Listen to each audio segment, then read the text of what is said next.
Hoy le preguntaba a los de la mañana, ¿vieron cómo son los de la mañana? Decía que está al lado, ¿viste cómo son los de la mañana? Si habían visto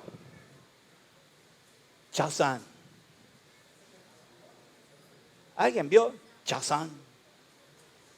Todos adolescentes como yo.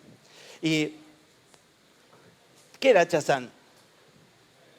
Un genio. Y cuando aparecía Shazam había que pedirle deseos, ¿no? Y los genios hacen eso, ¿no? O por lo menos la lógica de esos dibujitos y de esas historias, ¿no? Pero nosotros tenemos a alguien que concede peticiones y que va mucho más profundo. Y no tenemos que jugar a que aparezca y a ver si le agradamos, sino que por su amor estableció amor en nuestro corazón y por gracia tenemos llegada a Él y hoy podemos ir y pedirle al Todopoderoso aquello que deseamos. El Señor tiene la capacidad de amarnos de tal manera que nos concede aquellos que deseamos y nos hará bien. Lo que deseamos y no es para bien queda retenido. Por eso es que el enemigo se ha encargado de alguna manera motivar nuestro lado carnal para que estemos deseosos de avanzar y alcanzar aquello que nos hemos propuesto. Y entonces pretendemos tener metas, pretendemos sentirnos realizados y lo que estamos haciendo es alcanzar metas carnales, cosas que seguramente de llegar a su tiempo serían de mucha bendición, pero que en determinado momento de nuestra vida no lo son. Por eso la idea es que hoy podamos meditar en esto que estamos deseando. Preguntarle que está al lado, ¿qué desea? ¿Qué estás deseando en este tiempo? ¿Qué es lo más fuerte que estás rogando? Algunos estamos pidiendo auxilio, algunos estamos pidiendo sanidad, libertad, algunos estamos pidiendo provisión, algunos estamos pidiendo salir al paso, algunos vamos más allá. Algunos por ahí estamos pidiendo algo que ya es amplio, grande y no está mal porque tenemos un Dios que es grande, creativo, poderoso, pero ¿hasta dónde podemos pedir sabiendo que esto es la voluntad de Dios? Nuestros deseos no siempre son buenos deseos. En nuestro ser muchas veces participa la carne, nuestro lado almático, el espíritu humano, aunque se enfoca en las cosas espirituales, si no está guiado por el Espíritu Santo de Dios, también desde lo espiritual puede tener alguna pretensión que seguramente será dañina. Por eso vamos a meditar hoy, vamos a dejar eso que estamos deseando ahí a un costado y decirle no te molesta el que está al lado. Y dejándolo ahí, vacíos, vamos a ir delante del Señor para ser guiados en qué deberíamos estar deseando, cuál debe ser la línea de nuestro deseo y saber qué tiene el Señor para nosotros en cuanto al cumplimiento de deseos en el nombre de Jesús. Primera de Juan 2, versículo 16, dice, porque todo lo que hay en el mundo, los deseos de la carne, los deseos de los ojos y la vanagloria de la vida no proviene del Padre, sino del mundo. ¿Sino de dónde? Del mundo. Porque todo lo que hay en el mundo, los deseos de la carne, los deseos de los ojos, la vanagloria de la vida no provienen del Padre, sino del mundo. Primera de Juan 5, versículo 19, nos conduce un poco a lo que queremos aprender hoy de la palabra. Dice ahí en el versículo 19 del capítulo 5, vivimos en un mundo entonces plagado de pecado y el pasaje nos enseña que el mundo entero está bajo el maligno. ¿Bajo quién está el mundo entero? Bajo el maligno.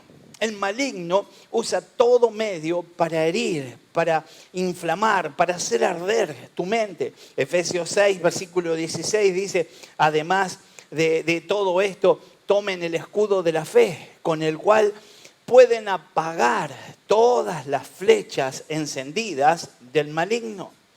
Deberíamos entonces entender que hay oposición, que el enemigo continuamente tiene la intención de enredarte, de confundirte. El enemigo no tiene mucho que hacer con aquel que todavía no conoce a Cristo, porque está seducido y está bajo un determinado reino y está atado y esclavizado, está cegado. Pero el enemigo sí quiere llevar hacia atrás a los que ya hemos avanzado en Cristo. Y algunos de nosotros a veces estamos pensando que nuestra batalla espiritual es como la del exorcista y que se nos aparece alguien y se manifiesta de una determinada manera. Algunos pensamos que el enemigo se manifiesta en contra nuestro trayendo temor, haciendo ruidos en casa. Quiero decirte que el enemigo seduce, atrae, enreda. El enemigo llega con palabras lisonjeras. El enemigo se sirve, usa la vida de otros pares muy parecidos a vos para hacerte sentir que no es tan dañino lo que te están proponiendo, que podés salir airioso de la situación a pesar de que en tu corazón entendés claramente que eso no es de Dios. Juan advirtió en cuanto a los peligros del campo espiritual de batalla, que sería el mundo. En primera de Juan 2, versículo 16, la palabra dice, porque nada de lo que hay en el mundo, los malos deseos de la carne, la codicia de los ojos, la arrogancia de la vida, proviene del Padre, sino del mundo. 3 categorías entonces que podemos hoy de alguna manera ver a través de solamente este texto. Los deseos de la carne es todo aquello que apela al apetito carnal, al apetito físico. Aunque los deseos naturales del cuerpo no son inherentemente malos, muchas veces los deseos de la carne pueden llevarnos a desenfocarnos y a tener una conducta errónea. Un ejemplo. La necesidad de comida, necesidad de comer, no es malo comer, la necesidad de bebida, la necesidad de satisfacción sexual tampoco es mala. El diablo puede usar estas cosas lícitas y convertirlas en cosas ilícitas para esclavizar al hombre. Y ha tenido buenos resultados y ha atado a gran parte de la humanidad en cosas como esta. Primera de Corintios 6, versículo 12, dice, todo me está permitido, pero no todo es para mi bien. Todo me está permitido, pero no dejaré que nada me domine. Pero no dejaré que nada me domine. Otro texto, Reina Valera, dice, todo me es lícito, pero no todo me conviene. Y ahí es donde el Señor me da esa libertad para que yo tenga la libertad de elección. Desde el principio el Señor ha establecido límites y me ha enseñado qué es bueno y qué es malo para mi vida, qué trae buenos frutos y qué trae consecuencias. Y soy yo el que tengo que tomar la decisión y tengo que determinar si quiero obedecerle a Dios y recibir la cadena de bendiciones que el Señor ha dispuesto para los que le obedecen y lo siguen, o simplemente quiero ir en pos de las consecuencias de una mala elección. Yo soy al fin el que decido. Míralo al que está al lado y decirle, vos decidís. Los israelitas sucumbieron a este tipo de tentación cuando la palabra dice que el pueblo se sentó a comer y a beber y se levantó a jugar. En Éxodo 32, versículos 6 al 10, lo relata de esa manera. Pero en 1 Corintios 10, versículos 7 al 10, hace memoria de ese pasaje del Antiguo Testamento, relatándolo de esta manera. No sean idólatras, como lo fueron algunos de ellos, según está escrito. Se sentó el pueblo a comer y a beber y se levantó para entregarse al desenfreno.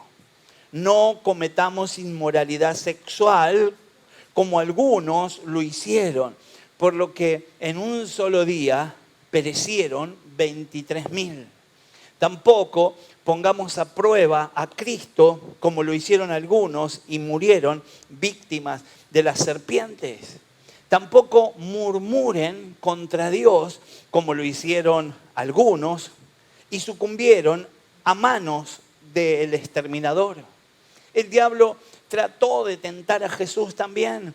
El diablo está derrotado, pero por inercia sigue queriendo llevarse a la derrota a todo el que pueda. Y en una atmósfera como esta, después de haber adorado a Dios, después de levantar las manos para exaltarlo, para bendecirlo, bajo esta misma gloria, todos nos sentimos fuertes y capaces de rechazar al mismo Satanás. El problema es mañana, en tu trabajo. El problema es mañana cuando estás con el que usa el enemigo para tentarte. Cuando te abrís paso en medio de una situación para levantar la bandera de Cristo y se levantan en contra tuyo.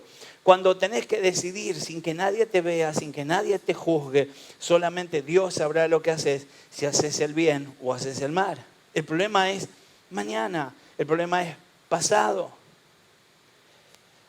El diablo trató de tentar también a Jesús por medio de los deseos de la carne, cuando le propuso que convirtiera las piedras en pan. En Mateo 4, versículo 3. Los deseos de los ojos, las demandas insaciables de la vista, son algo que puede usar tranquilamente Satanás. Eclesiastés 1:8, después lo puede leer usted tranquilo, habla justamente de ese tipo de deseos. En esta categoría de tentación, el maligno usa la atracción externa, inherentemente buena, como el deseo de una casa, el deseo de un auto. Así no está mal. ¿Cuántos quieren una mejor casa más grande? ¿Cuántos quieren un barrio privado de casa de Dios? Aleluya. Y no van a empezar a pelear que quieren el chalet de la entrada, ustedes no. Pero con cancha de padre lo vamos a... Aleluya. Así que podemos pedirle a Dios mucho y no está mal desear delante del Señor, pero ¿hasta dónde te moviliza ese deseo? ¿De dónde sale ese deseo? Es un buen deseo tener una casa, es un buen deseo tener un buen auto. ¿Cuántos quieren cambiar por un 0 kilómetro? Aleluya. ¿Cuántos quieren un 0 kilómetro de una así? Bien ahí. Y no está mal desearlo y Dios lo conceda en el nombre de Jesús. Pero la idea es que pues esa situación puede ser usada en contra por el mismo enemigo si yo no estoy parado firme sobre la roca. La mala puede ser como el deseo de la mujer del prójimo. Alguien puede desear a la que no es su esposa y en eso está yendo camino al adulterio, contado como pecador. Para generar codicia. Entendemos entonces que el deseo potenciado por Satanás puede llegar a ser un mal deseo, aunque en un principio simplemente era un buen deseo. Eva es un ejemplo en Génesis 3, versículo 6. Acán, Josué 7, versículo 21, es otro ejemplo, escondiendo algo que él entendió que era valioso y bueno, simplemente se condenó a sí mismo. Sucumbieron a esta tentación cuando codiciaron lo prohibido.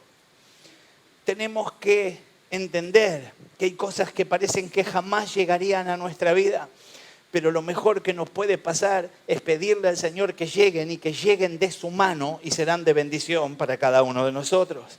El diablo trató de tentar a Jesús por medio de los deseos de los ojos también, cuando le mostró todos los reinos del mundo y la gloria de ellos y le dijo: todo esto te daré si postrado me adorares. Mateo 4, versículo 8 y 9. La vanagloria de la vida es todo aquello que apela a la jactancia, a la arrogancia, al orgullo, a la soberbia. Hemos entendido que la jactancia, la arrogancia, el orgullo muchas veces tienen que ver con heridas que portamos de la niñez. Hemos sido de alguna manera tan maltratados y tan dejados de lado que ahora que tenemos la posibilidad de que por nuestra propia fuerza figurar, ocupar un sitio de privilegio, no queremos soltarlo y somos capaces de aplastar a todo aquel que quiera detenerme, entendiendo claro que esto debe venir de la mano del Señor. esa vanagloria entonces que está ligada a la jactancia, a la arrogancia, el orgullo, la soberbia. Esta categoría de tentación, el maligno la usa a través de la contemplación del logro personal. Un ejemplo, la popularidad. Hay el deseo. Hoy día nuestros jóvenes, nuestros adolescentes están todo el tiempo tentados con este tipo. En otros momentos alguien quería participar en un deporte y no porque le gustaba y no porque le hacía bien, sino que porque quería ser un jugador internacional, quería cobrar fortunas en dólares, quería reconocimiento, foto, quería algo más. En otro lado, en otra escala, alguien que tenía un lado artístico quería mostrar cómo cantaba, cómo bailaba, quería mostrar lo que hacía y era capaz de ir hasta lo último. En los contextos de ese tipo de popularidad, el diablo trabaja mucho y la verdad es que no se esconde tanto, sino que es revelado, claro, que invita a pactar para que se pueda alcanzar esos niveles de popularidad que muchos pretenden tener. Algunos lo anuncian en medios de peñas folclóricas que convocan estadios llenos y ellos están ahí confesando con sus labios, casi dándole la gloria a Satanás, porque han hecho pacto, porque son salamanqueros en el folclore, porque otros son de pactos en el deporte, y cada uno por su lado ha encontrado una veta para llegar más rápido a la meta, pero llega errado y perdido y solo arrepentimiento y el nombre de Jesús los puede sacar de ese lugar. La popularidad y el éxito académico, entonces, para generar una actitud anárquica, autosuficiente. Cuando la persona cae presa de la vanagloria de la vida, ya no existe lucha contra la carne. El maligno ya ganó esa batalla sensual e intelectual está perdida. Los israelitas sucumbieron a este tipo de tentación cuando fueron soberbios. Nehemías nos cuenta, fueron soberbios, endurecieron su cerviz y no escucharon los mandatos de Dios. Nehemías 9, versículo 16. El diablo también trató de tentar a Jesús por medio de la vanagloria de la vida cuando lo llevó a la santa ciudad y lo puso sobre el pináculo del templo y le sugirió que él se atreviera a desafiar a Dios. Eso está en Mateo 4, versículos 5 al 7. Mientras lidiamos diariamente con las atracciones de este mundo, tenemos que recordar lo que dice Primera de Juan 2, versículo 17. El mundo pasa y sus deseos, pero el que hace la voluntad de Dios permanece para siempre. ¿Sabe? La iglesia de hoy en día habla muy poco de eternidad.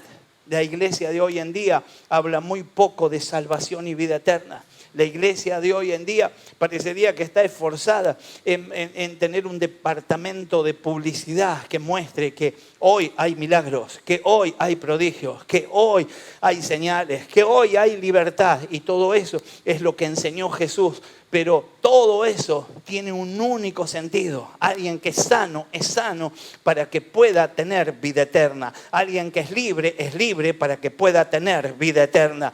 La idea y lo mejor que nos pudo pasar es que el Señor nos haya escogido, que Él nos haya llamado, que se haya revelado a cada uno de nosotros y hoy ser contados como salvos y portadores de esa vida eterna en el nombre de Jesús. Tenemos que determinar en nuestro corazón entonces que estamos listos para filtrar deseos. La carne no puede tener el gobierno de mis deseos. La carne me va a llevar a elegir mal. Mi lado almático me va a llevar a elegir mal. Yo tengo que ser guiado por el Espíritu Santo, por eso mis decisiones tienen que ser espirituales. Aunque suene como fanático, aunque no sea muy popular decirle a los muchachos, esperen, yo voy a orar y mañana contesto. Aunque no sea algo que te deje bien parado frente a una chica, decirle, me gustás, pero quisiera orar para ver qué dice el Señor, si podemos o no ponernos de novio. Aunque no suene muy llamativo, cuando yo hago eso, desde el cielo se esboza una sonrisa y una voz seguramente va a estar diciendo, este es mi hijo, esta es mi hija amada. Yo tengo que entender que Dios está esperando que yo sea capaz de alinearme a su voluntad para soltar todo lo que ha prometido y todo lo que ha dispuesto desde la eternidad. Pero tengo que alinearme a su voluntad. Tengo que serle fiel a Dios en el nombre de Jesús. Ahora, para trabajar en contra de los malos deseos, tengo una receta en Santiago, versículo 1 al 10 del libro del capítulo 4. 4, 1 al 10. Lo leemos. ¿De dónde surgen las guerras y los conflictos entre ustedes? ¿No es precisamente de las pasiones que luchan dentro de ustedes mismos? Desean algo y no lo consiguen. Matan, sienten envidia y no pueden obtener lo que quieren. Riñen y se hacen la guerra. No tienen porque no piden. Cuando piden, no reciben porque piden con malas intenciones para satisfacer sus propias pasiones. Oh, gente adúltera, ¿no saben que la amistad con el mundo es enemistad con Dios? Si alguien quiere ser amigo del mundo, se vuelve enemigo de Dios. Versículo 5. ¿O creen que la Escritura dice en vano que Dios ama celosamente al Espíritu que hizo morar en nosotros? Versículo 6. Pero Él nos da más gracia. Por eso dice la Escritura, Dios se opone a los orgullosos, pero da gracia a los humildes. Así que sométanse a Dios, resistan al diablo y Él huirá de ustedes. Acérquense a Dios y Él se acercará a ustedes. Pecadores, límpiense las manos. Ustedes los indecisos, purifiquen su corazón. Reconozcan sus miserias. Lloren, lamentense. Que su risa se convierta en llanto y su alegría en tristeza. Humíllense delante del Señor y Él los exaltará. Se cierra en esto, en humillarme. Tengo que tomar decisiones, tengo que determinar que lo que recibo, lo recibo por gracia. Dios se opone a los orgullosos. Yo no puedo querer salir bien parado de todas. Tengo que quebrar mi corazón en la presencia de Dios. A veces decir hace 20 años que congrego hace que yo no pueda decir, Señor, soy un pecador. Porque inmediatamente vuelvo y uso ese recurso de decir, hace 20 años me convertí, fui limpio por la sangre, yo ya soy salvo, ya estoy. Y entonces portamos cosas que son nocivas, dañinas, detalles que permiten que alguna puerta pueda abrirse y que el diablo tome lugar en nuestra historia. Así que tengo que acercarme a Dios. Y entonces Él, dice el versículo 7, el versículo 8 se va a acercar a nosotros. Tengo que intentar limpiarme y eso es a través de la sangre de Cristo. Si estoy indeciso, tengo que purificar mi corazón, tengo que tomar decisiones. Alguno quiere justificar lo primero que vino a tu mente ahora, seguro, porque yo estuve sentado escuchando muchas veces la misma palabra y esa misma palabra me llevaba a querer justificarme. Y entonces lo primero veo, pero yo la vengo haciendo bastante bien. Y entonces decir, yo tiraba 20 tiros, ya no tiro ni uno, gloria a Dios. Pero después te acordás que mentías y entonces decís, yo mentía 10 veces por día, ya ahora miento 9. Y empezás a conformarte y empezás a justificar tu manera de errar. Yo no puedo ser menos pecador, yo tengo que ser libre en el nombre de Jesús. Yo tengo que determinarme. Ahora, eso no implica que no voy a volver a errar. Eso no implica de que tengo garantía de que no me voy a equivocar nunca más. Puedo volver a errar, pero inmediatamente tengo que rogar al Padre de las Luces que por la sangre de Cristo yo sea limpiado en el nombre de Jesús. tengo que clamar al Todopoderoso, tengo que reconocer mis miserias, tengo que lamentarme, tengo que quebrar mi corazón. No puedo pararme con orgullo, aquel que viene a traerme salvación, aquel que viene a auxiliarme, aquel que viene a bendecirme. Yo no puedo decirle, bueno, Dios te voy a dar cabida, pero me tenés que bendecir en esto y en esto. El hecho de que Él te haya convocado, el hecho de haber sido llamado por Dios, hace que vos hoy puedas ir delante de Dios, quebrar tu corazón y decir, no merezco nada, y sin embargo tener los planes más gloriosos que alguien podría tener para mi vida. Tengo que tomar decisiones en el nombre de Jesús. Versículo 1 que estuvimos leyendo decía, ¿de dónde vienen las guerras y los pleitos entre vosotros? ¿Alguno se peleó con alguien alguna vez? ¿Algunos mancos? Sí. ¿Alguno se peleó con alguien? Sí. ¿Y alguno dijo algo de lo que se arrepintió alguna vez? ¿Alguno es mano larga? No, no importa eso, pero ¿cuántas macanas nos mandamos? ¿Cuántas cosas hicimos mal? Pero la gracia del cielo está sobre nosotros y fuimos perdonados para la gloria de Dios. La pregunta hoy es, ¿de dónde vinieron? ¿De dónde siguen viniendo esas guerras, esos pleitos entre vosotros, entre los que conforman las filas de Jesucristo? El matrimonio, la familia, los amigos, los hermanos, el equipo, la célula, la congregación, la iglesia, esta iglesia contra la otra iglesia vecina. Puede levantarse algo y siempre va a haber alguna diferencia. El enemigo va a tener con qué llevarme a estar en oposición.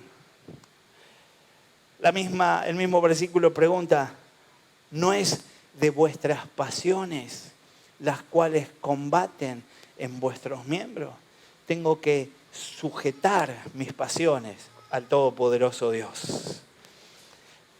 Deseos naturales fuera de la voluntad de Dios solo atraerán mucha tristeza. Mucha tristeza. Algunos los reciben y son advertidos a través de la palabra. Otros tenemos que chocar contra la pared para poder entender cuánto duele chocar. Somos advertidos por la palabra y la palabra dice, lo que haces fuera de Dios trae consecuencias, trae tristeza, pesadez, luto, dificultad. Y seguimos adelante, probando. Ya hemos dicho muchas veces que los seres humanos trazamos una raya como este cable y pretendemos que pecar es del otro lado del cable y hacemos así y no cayó un rayo, no pasó nada. Y entonces pretendemos que podemos seguir de la misma manera. Y probamos de pisar de nuevo, y probamos de pisar de nuevo y no pasa nada. Y algunos de nosotros por ahí hace tiempo que estamos en Cristo, pero seguimos alineados a un pecado. Y sabemos claramente que es pecado, pero no lo cambiamos, no hemos hecho el giro, no hemos tomado la decisión. Y por eso es que estamos dentro de los cuestionados, dentro de los rechazados, dentro de los que podemos ser objetivos de los dardos de Satanás. Podemos hoy clamar por la sangre de Cristo, limpiando todo nuestro ser y auxiliándonos en el poder de su Espíritu en nuestra decisión. Los deseos son naturales. Cuando hablamos de deseos, no está mal tener deseos. Decirle al que está al lado, tranquilo, podés tener deseos. Santiago 4.1 dice, habla de vuestras pasiones. Santiago 4.2 habla lo que deseáis. Santiago 4.3 habla de vuestros deleites. Santiago 4.4 habla de tu corazón. Santiago 4.5 habla de tu risa y de tu gozo. Todo esto es lícito. Los deseos naturales o las pasiones vienen con nosotros desde que nacemos y estarán con nosotros hasta que partamos de este mundo, pero no deberían controlarnos. Los deseos no te tienen que controlar. Todo aquello que terminaste haciendo para satisfacer un deseo no viene de Dios. Lo que nosotros tenemos que hacer es tener deseos que estén alineados con Dios. A veces con nuestros niños jugamos y le queremos enseñar, si te lo llevas a Cristo de la mano, ahí donde querés ir, entraría a ese lugar, se sentaría en esa misma rueda. ¿Tosería después del segundo paso? ¿Qué pasaría con Jesús si lo llevas con vos? Y entonces ahí empezamos a hacernos preguntas. ¿Sería capaz de entrar Él en ese ambiente? ¿Sería capaz de permitir que las cosas sucedan como suceden cuando vos crees que Él no está, que su presencia no es manifiesta? Los deseos naturales fuera de la dirección de Dios producen ciertas cosas que vamos a enumerar. Lo primero que producen los deseos naturales, fuera de la dirección de Dios. Estamos hablando de apetito, de sed, de deseo sexual, de cosas sencillas. Fuera de la dirección de Dios producen guerras, producen pleitos. ¿De dónde vienen las guerras y los pleitos? Nos preguntaba el texto cuando comenzábamos. No es de vuestras pasiones. Producen pecados desordenados. La Biblia nos decía en el versículo 2, codiciáis y no tenéis, matáis y ardéis de envidia. Codiciáis y no tenéis, matáis y ardéis de envidia. Tenemos que tomar decisiones con respecto a esto que se produce en nuestro ser. La insatisfacción del alma llega y entonces la palabra nos decía, y no podéis alcanzar, combatís y lucháis, pero no tenéis lo que deseáis. Insistís y no lo podés lograr. Oraciones vanas, y estamos hablando del pueblo de Dios, no estamos hablando del pecador que no conoce a Cristo, estamos hablando de aquel que entra en esa meseta de mediocridad, que se estanca, que deja de crecer. Y todos los que hoy estamos en casa de Dios y algunos de los que están mirando queremos seguir creciendo. Dice, pedís y no recibís porque pedís mal, porque pedís para gastar en vuestros deleites. Yo tengo que alinear mi gusto al gusto de Dios y tengo que estar alineado en la voluntad de Dios, que es perfecta. Llega la enemistad contra Dios por la manera en que me muevo. El versículo 5 dice, ¿no sabéis que la amistad del mundo es enemistad contra Dios? ¿Por qué? ¿Sabe? Dentro de la iglesia a veces nos queremos hacer los evangelistas y decimos, no, fui para evangelizarlo, me fumé 4 fasos, tomé merca, volví borracho en 4 patas, era para evangelizarlo. ¿A quién vas a evangelizar? ¿Te evangelizaron a vos? Yo tengo que aprender a entrar y salir. Yo tengo que ir por ellos al mundo, pero yo tengo que entrar y salir. Si yo voy a la casa de una chusma que me va a llenar la cabeza de información negativa, que sabe todo lo malo que hizo el barrio, yo tengo que entrar, soltar lo que yo fui a llevar, y una vez que solté esa invitación, bendigo y me retiro.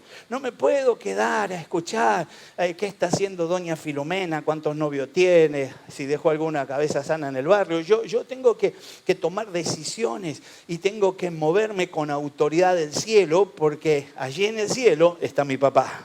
Entonces determino ir en contra de eso. Yo no puedo entrar en enemistad con Dios. Tengo que tener amistad con Dios y para eso tengo que tener enemistad con el mundo.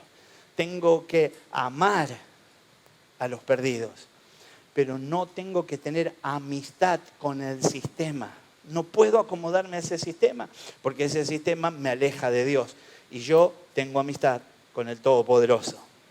Estas son las cosas que producen nuestros deseos. Estábamos enumerándolas cuando son ellos los que controlan nuestras vidas, los que nos controlan a nosotros. Dios nos ofrece, para mantener nuestros deseos bajo el control, una fórmula, el remedio para los deseos mal orientados. Mire, en el mismo pasaje de Santiago teníamos la salida. Lo primero que me dice es que me tengo que revestir de humildad. Santiago 4:6. Míralo al que está al lado y decirle, ¿cómo andás de humildad? A veces pensamos que humildad es estar mal vestido, que humildad es estar seco, que humildad es no tener bienes. Pero a veces alguien seco que no tiene bienes, que está mal vestido, es más orgulloso que cualquier otro.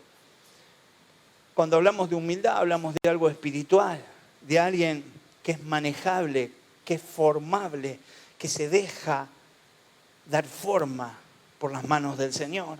Eso es humildad. Lo próximo que tiene que pasar, según Santiago 4:7, en la primera parte, tengo que someterme a Dios. Veo que les encanta.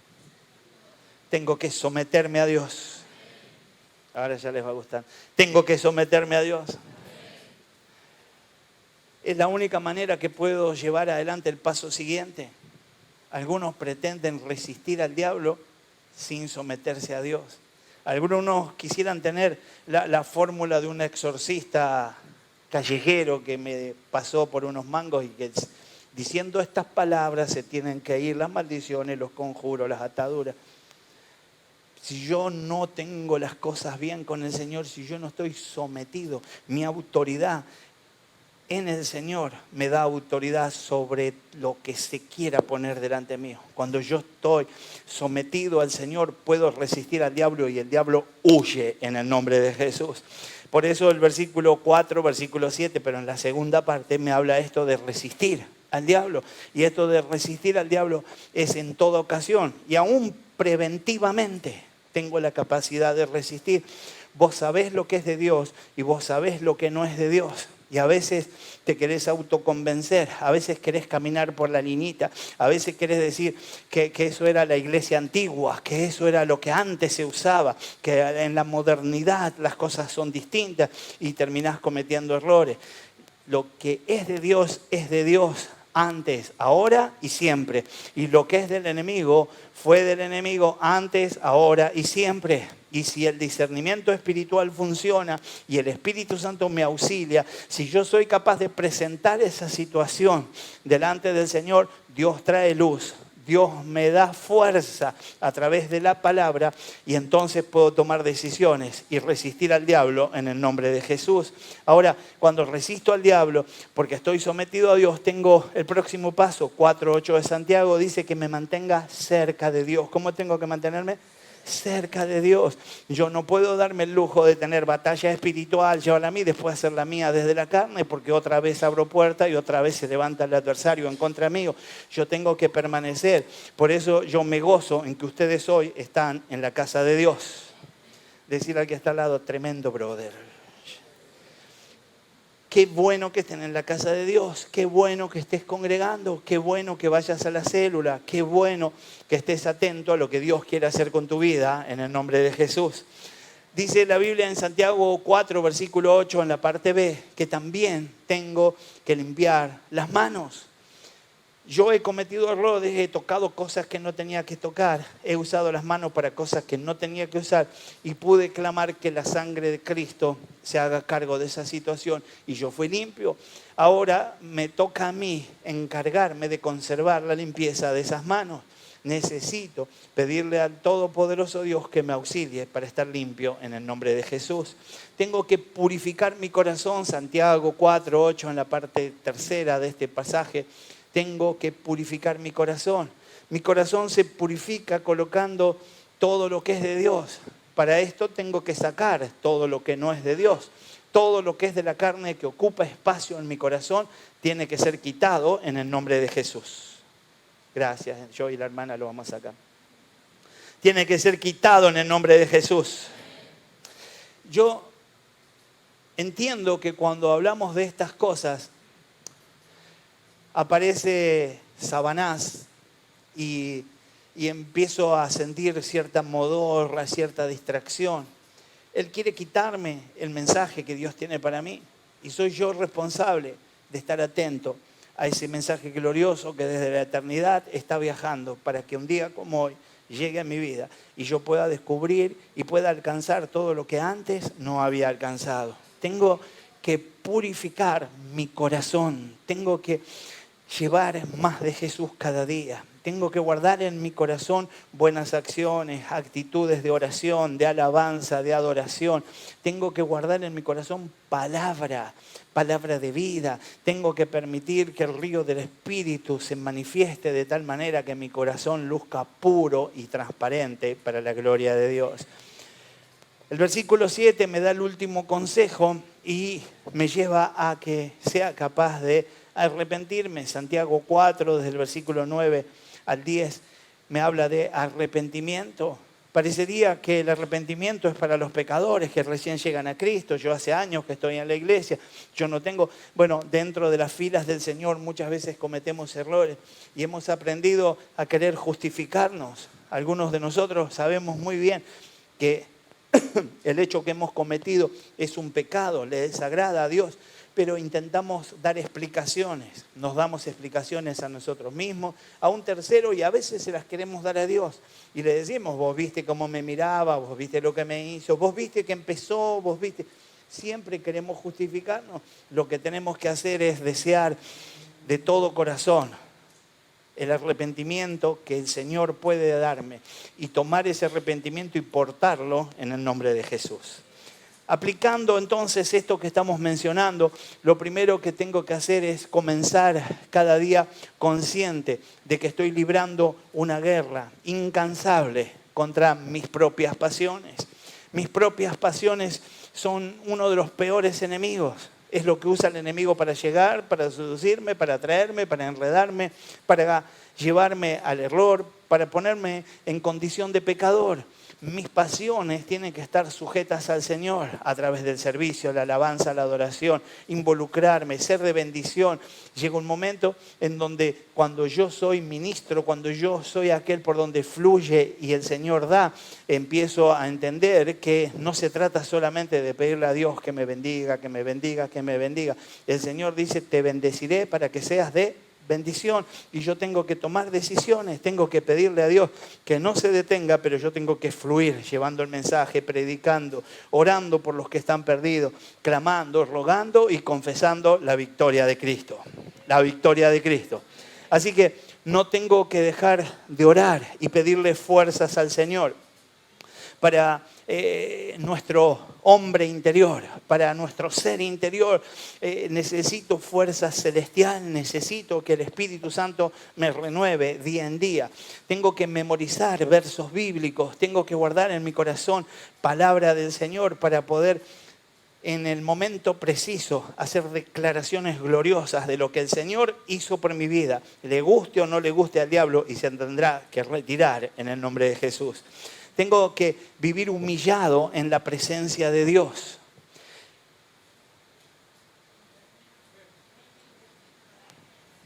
Tengo que vivir humillado en la presencia de Dios.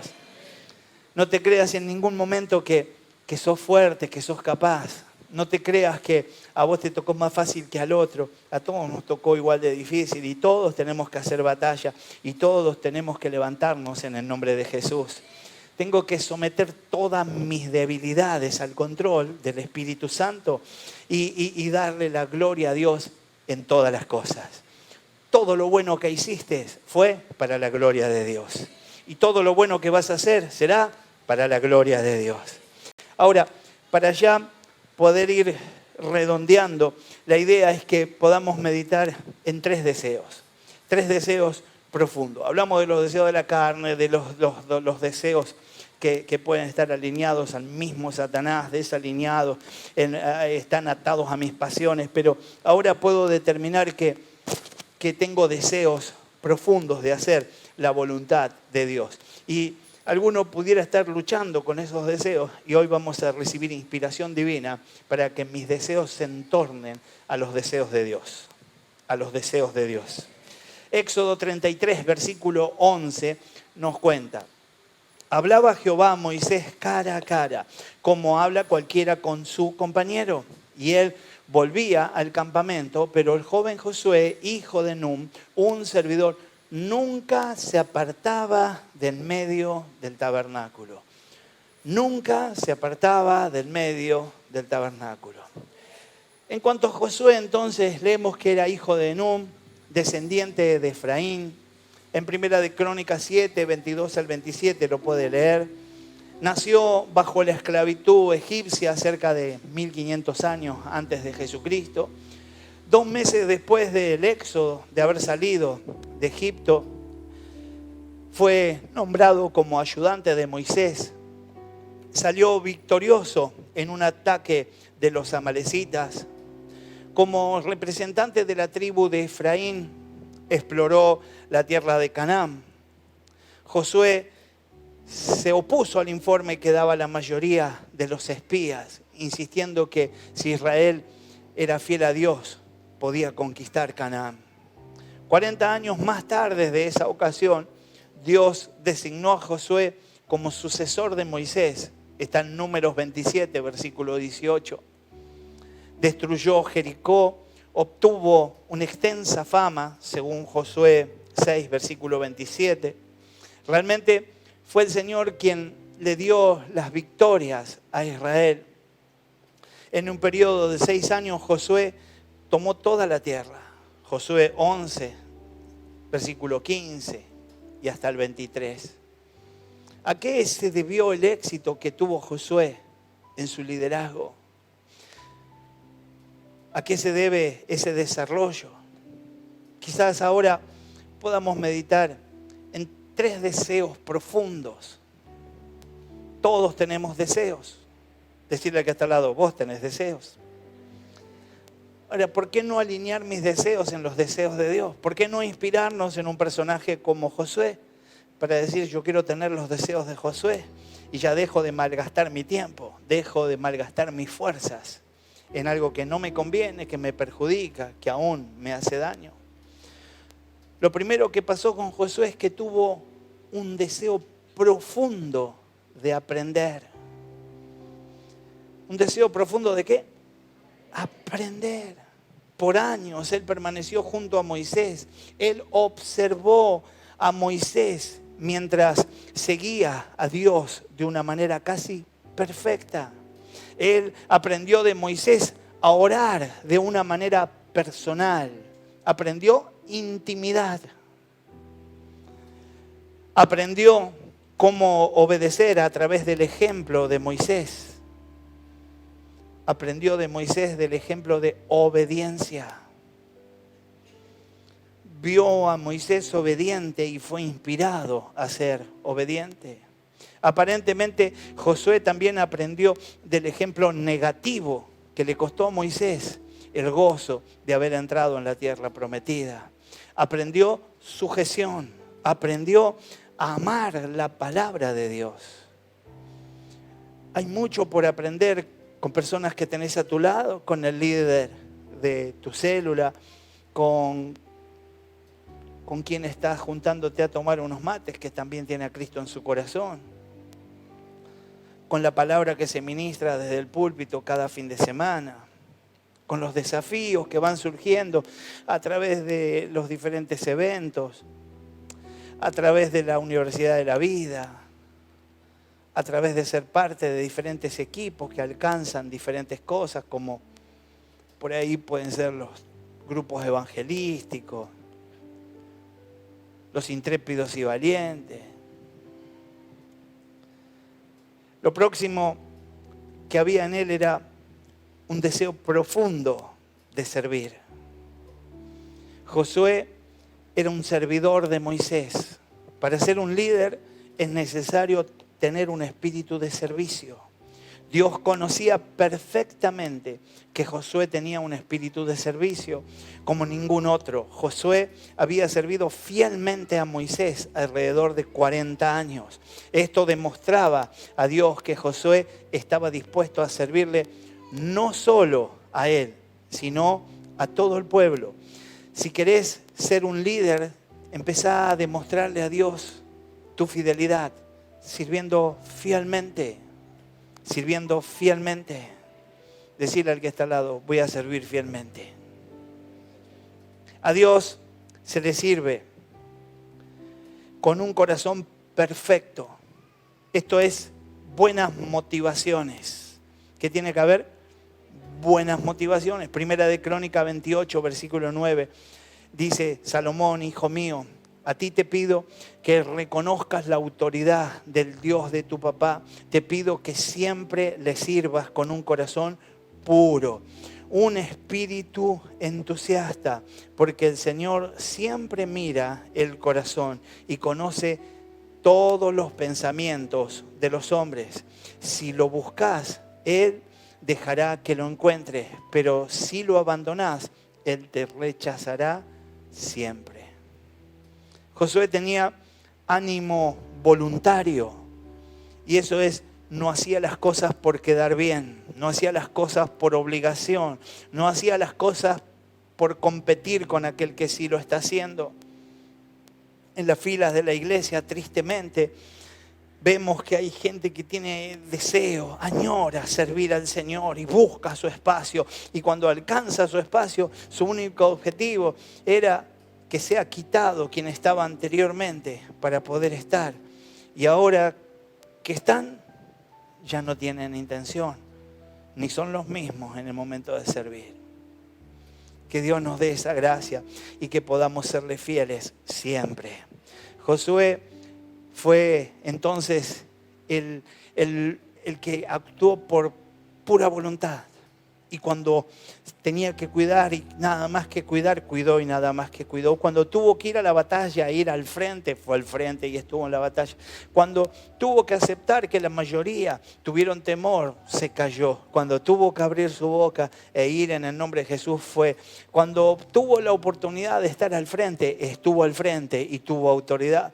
Josué, que fue asistente de Moisés en el Sinaí, según Éxodo 24, 13 y 32, 17, sabía muy bien lo que pasaba en esas manifestaciones de gloria que tenía ahí Moisés, reflejando la misma gloria del Señor en su cuerpo.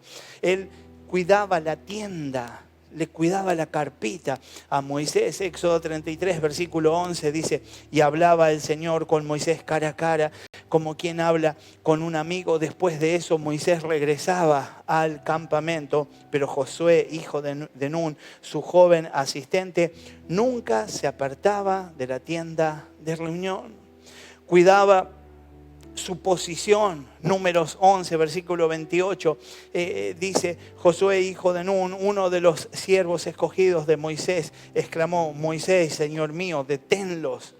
Era alguien que le decía que nadie te pase por encima. Moisés cuidaba a quien estaba por encima suyo, cuidaba a su líder, cuidaba a quien lo ministraba espiritualmente y se levantaba contra aquellos que se querían levantar en contra suyo. Fue un gran discípulo y nadie puede ser entonces un gran líder sin antes ser un gran discípulo.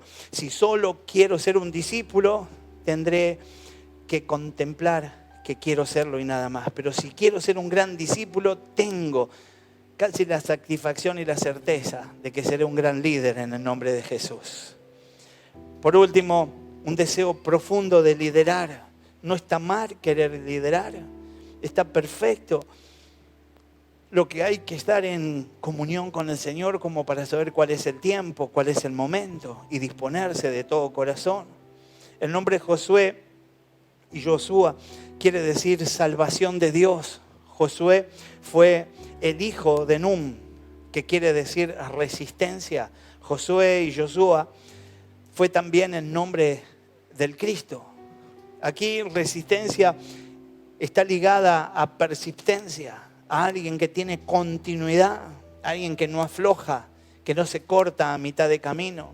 La gracia de Dios o el don de Dios se va a derramar sobre tu vida por la persistencia, por la iniciativa que tengas de darle continuidad a esto que empezaste con el Señor.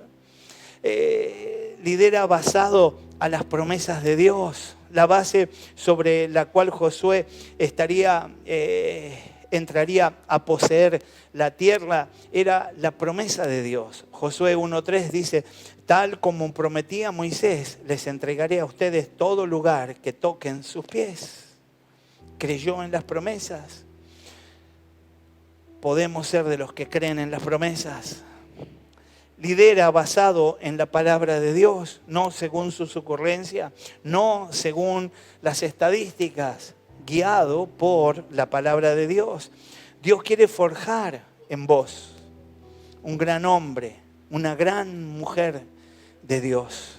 Para eso, en tu vida tienen que desarrollarse esos 3 deseos. Ya ni hablamos de que tienen que sucumbir los deseos de la carne. Ya ni hablamos de que hay que dejar a un costado todo lo que es erróneo y diabólico. Sino que tenemos que darle lugar al Espíritu Santo de Dios. Esos 3 deseos que tienen que hacerse fuerte en vos son el deseo de aprender, el deseo de servir, el deseo de liderar.